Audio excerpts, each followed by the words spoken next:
এই 10 জুলাই 2025 সালে এই দিনটা শুধু একটা দিন না, এই দিন থেকে আমার জীবনের সবচেয়ে কঠিন আর সবচেয়ে গর্বযাত্রা শুরু হয়।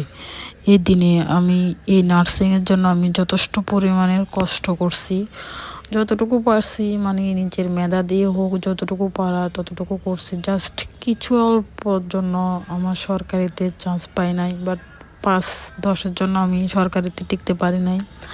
বাট যতটুকু পারছি আলহামদুলিল্লাহ অনেকটুকু আবার তুলে একটা ভালো একটা কলেজে ভর্তি হলাম। তো ভর্তি হওয়ার পর ওই কলেজ থেকে আমাদেরকে নবীনবরণের জন্য ডাকা হয়। এই 10 তারিখে আমাদেরকে নবীনবরণ করা হয়। এখানে আসার পর অনেকগুলা মানে ফ্রেন্ড দেখতে পেলাম, মানে এদেরকে চিনি না জানি না, সবাই নতুন। মানে এই একটা নতুন প্রফেশনে আসার পরে মানে নিজেকে চিন্তা করতেছি কিভাবে এখান থেকে নিজের পরিচয়টা নিয়ে বের হব, কিভাবে সবার সাথে পরিচয় হব। মানে অনেক চিন্তা থাকতো যে কিভাবে পরিচয় হব নতুন জায়গায় নতুন প্রফেশনে।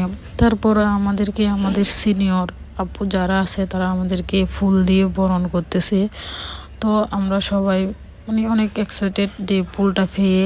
মানে এখানে আসার পরে আমার কয়েকটা ফ্রেন্ড হয়ে গেছে, তো আমরা অনেক এক্সাইটেড ফুলটা পাওয়ার পরে, মানে বলার মতো না। এখানে কিন্তু আমার একটা ফ্রেন্ড আছে, কোচিংয়ে পড়াশোনা করতাম আমরা তখন, ওর সাথেও এখানে আমাদের একসাথে পরিচয়।